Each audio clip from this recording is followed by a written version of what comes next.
ನಮಸ್ಕಾರ. ನಾನಿವತ್ತು ಬಂದಿರೋದು ಶ್ರೀ ವೈದ್ಯನಾಥೇಶ್ವರ ಸ್ವಾಮಿ ದೇವಸ್ಥಾನ. ವೈದ್ಯನಾಥೇಶ್ವರ ಸ್ವಾಮಿ ದೇವಸ್ಥಾನ ಶ್ರೀ ಮದ್ದೂರು ಗ್ರಾಮದಲ್ಲಿ ನೆಲೆಸಿರುವ ಶ್ರೀ ವೈದ್ಯನಾಥೇಶ್ವರ ಸ್ವಾಮಿ ದೇವಸ್ಥಾನ. ಇದರ ಇತಿಹಾಸವನ್ನು ತಿಳಿಯೋಣ ಬನ್ನಿ. ಸುಂದರ ಬಹುತ್ತಾದ ಅರಳಿ ಮರ ಇರುವುದು, ಮುಂದೆ ಒಂದು ಗೋಲ್ಕ, ಈಶ್ವರ ಸ್ವಾಮಿಯವರ ಪಾದ.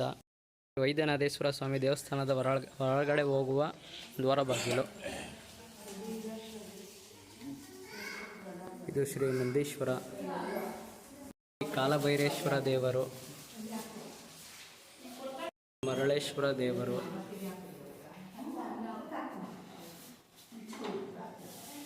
ಶ್ರೀ ಪಾತಾಳೇಶ್ವರ ಸ್ವಾಮಿ ಲಿಂಗ, ಶ್ರೀ ಅರ್ಕೇಶ್ವರ ಸ್ವಾಮಿ ಲಿಂಗ, ಸುಬ್ರಹ್ಮಣ್ಯ ಸ್ವಾಮಿ ದೇವರು,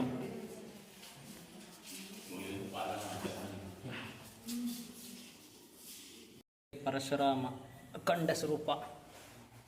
ವೈದ್ಯನಾಥೇಶ್ವರ ಸ್ವಾಮಿ ದೇವಸ್ಥಾನದಲ್ಲಿರುವ ಪರಶುರಾಮ ದೇವರು.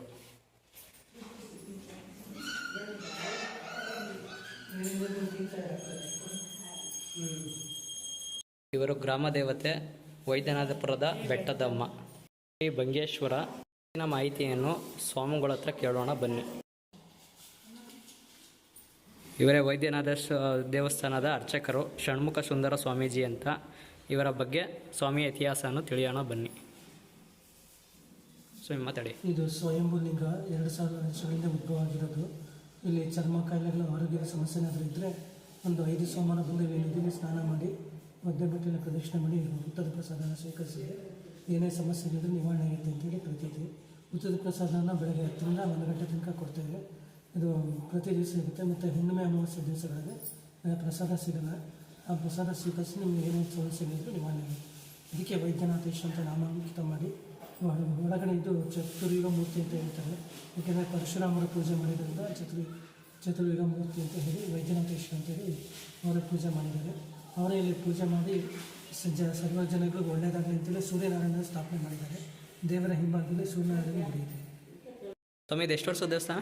2000 ವರ್ಷಗಳಷ್ಟು ಆಯಿತು. ಯಾರು ಪ್ರತಿಷ್ಠಾಪನೆ ಮಾಡೋದು? ಸ್ವಯಂಭೂ ಲಿಂಗ ಆಯಿತು. ಸ್ವಯಂಭೂ ಲಿಂಗ. ಇದು ಯಾರು ಪ್ರತಿಷ್ಠಾಪನೆ ಮಾಡಲಿಲ್ಲ. ಹಾಂ, ಇದು ನಿತ್ಯ ಪೂಜೆ ಇದೆ. ನಿತ್ಯ ಪೂಜೆ ಇದೆ. ಹಾಂ, ಪ್ರತಿ ದಿವಸನೂ ಪೂಜೆ ಇದೆ. ಒಳ್ಳೆ ಸ್ನಾನ ಮಾಡ್ಕೊಬಂದು ಪೂಜೆ ಮಾಡ್ಕೊಂಡು ಒದ್ದೆ ಬಟ್ಟೆಗೆ ಬಂದು ಪೂಜೆ ಮಾಡಿಸ್ಕೊಂಡು ಹೋಗ್ಬೇಕು. ಇಲ್ಲಿ ಅಭಿಷೇಕ ಮತ್ತು ಪ್ರದಕ್ಷಿಣೆಗೆ ಏನಾರ ಇದ್ದಿದತ್ತಾ? ಅದು ಅವ್ರ ಶಕ್ತಿ ಅನುಸಾರ ಏನಾದರೂ ಮಾಡ್ಬೋದು. ಅಭಿಷೇಕ ಎಲ್ಲ ಉಂಟು ಇದಕ್ಕೆ? ಅಭಿಷೇಕ ಉಂಟು. ಪ್ರಾರ್ಥನೆ ಮಾಡಿಕೊಂಡು ಒಂದು 5 ಸೋಮವಾರ ಬರಬೇಕು. ನಿತ್ಯ ಅಭಿಷೇಕ ಇದತ್ತಾ? ಅಭಿಷೇಕ ಇದ್ದಿರುತ್ತೆ. ಸೋಮವಾರ ವಿಶೇಷ. ಸೋಮವಾರ ಬಂದು ಇಲ್ಲಿ ಸ್ನಾನ ಮಾಡಿ ಒದ್ದೆ ಬಟ್ಟೆ ಪ್ರದಕ್ಷಿಣೆ ಮಾಡಿ ದೇವರ ಪೂಜೆ ಮಾಡ್ಕೊಂಡು ಹೋದರೆ ಏನೇ ಸಮಸ್ಯೆ ನಿವಾರಣೆ ಆಗುತ್ತೆ ಅಂತ. ಕೇಳಿದ್ರಲ್ಲ ಫ್ರೆಂಡ್ಸ್, ಇದೇ ಶ್ರೀ ವೈದ್ಯನಾಥೇಶ್ವರ ಸ್ವಾಮಿ ದೇವಸ್ಥಾನ ಸ್ವಯಂಭೂ ಲಿಂಗ. ಇದು ಇತಿಹಾಸ ಬಂದು 2000 ವರ್ಷಗಳೇ ಆಗಿದೆ. ಬನ್ನಿ. ವೈದ್ಯನಾಥೇಶ್ವರ ಸ್ವಾಮಿ ದರ್ಶನ ಆದ ಮೇಲೆ ಶ್ರೀ ನಂದೀಶ್ವರ, ಇವರು ಶ್ರೀ ಶಾರದಾಂಬೆ ತಾಯಿ. ಅಮ್ಮನವರ ದೇವಸ್ಥಾನ ದೇವರ ಬಲಭಾಗದಲ್ಲಿದೆ. ಶಾರದಾಂಬೆ ಅಮ್ಮನವರ ದೇವಸ್ಥಾನ ಹಿಂಭಾಗ ಇದೆ. ಇದು ಶ್ರೀ ನಂದೀಶ್ವರ.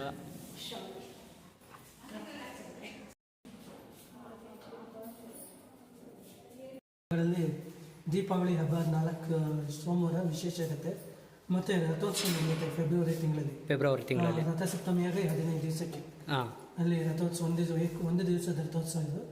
ರಥೋತ್ಸವ ಇರುತ್ತೆ. ಮತ್ತು ಮಹಾಶಿವರಾತ್ರಿ ವಿಶೇಷ ಪೂಜೆ ನಡೆಯುತ್ತೆ. ಉತ್ಸವಮೂರ್ತಿಯವರು ಉತ್ಸವಮೂರ್ತಿ ಒಳಗಡೆ ಇದೆ. ಅದ ಅವರು ಶಿವನಾನ? ಈಶ್ವರ ಒಳಗಡೆ ಬರುತ್ತೆ. ಈಶ್ವರ ಪಾರ್ವತಿ ಎರಡು ಇದೆ. ವಿಶೇಷ ಕಾರ್ತಿಕ್ ಮಾಸ ಮತ್ತು ಮಾಘ ಮಾಸ ರಥೋತ್ಸವ ವಿಶೇಷ. ಅದು ಬಿಟ್ಟರೆ ಗೌರಿ ಹಬ್ಬ ಮತ್ತು ಇದು ದಿವಸ ಷಷ್ಠಿ ದಿವಸ ವಿಶೇಷ ಪೂಜೆ. ಸರಿ ಸರ್. ಹಿಂದಿನ ಕಾಲದಲ್ಲಿ ಶ್ರೀ ನವಗ್ರಹ, ನಾವು ದೇವರ ಪೂಜೆ ಮಾಡ್ತೀವಿ ಹೆಚ್ಚಾಗಿ ಅಂತಾರೆ. ಎಲ್ಲ ನವಗ್ರಹ ಸ್ವಾಮಿಗಳು ದಂಪತಿಗಳ ಸಮೇತ ಮತ್ತೀಗ ಅವರ ವಾಹನಗಳ ಸಮೇತ ನವಗ್ರಹ ದೇವರುಗಳಿವೆ. ಅದನ್ನು ಸ್ವಾಮಿಯ ತಲೆಯ ಮೇಲೆ ಹಾಕಿದ್ದಾರೆ.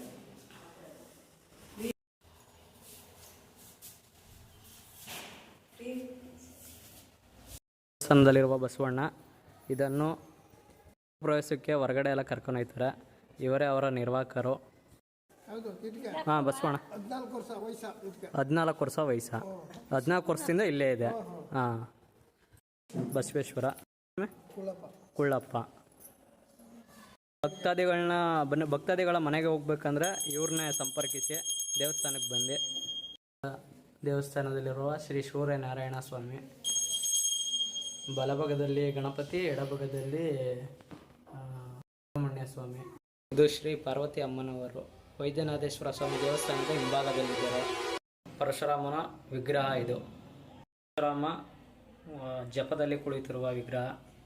ಬರುವ ನವಗ್ರಹಗಳು, ಅಮ್ಮನವರ ಪಾದ. ಈ ವೈದ್ಯನಾಥೇಶ್ವರ ಸ್ವಾಮಿ ದೇವಸ್ಥಾನದಲ್ಲಿ ಒಂದು ನಂಬಿಕೆ ಇದೆ. ಸ್ವಾಮಿಯವರು ಸರ್ಪದ ರೂಪದಲ್ಲಿ ಇಲ್ಲಿ ಹರಿದಾಡುತ್ತಾರೆ ಅಂತ. ಇಲ್ಲಿ ನಿಮಗೆ ಎಷ್ಟು ಕಾಣುತ್ತೋ ಗೊತ್ತಿಲ್ಲ. ಸಂಚಾರ ಮಾಡುವ ಜಾಗ.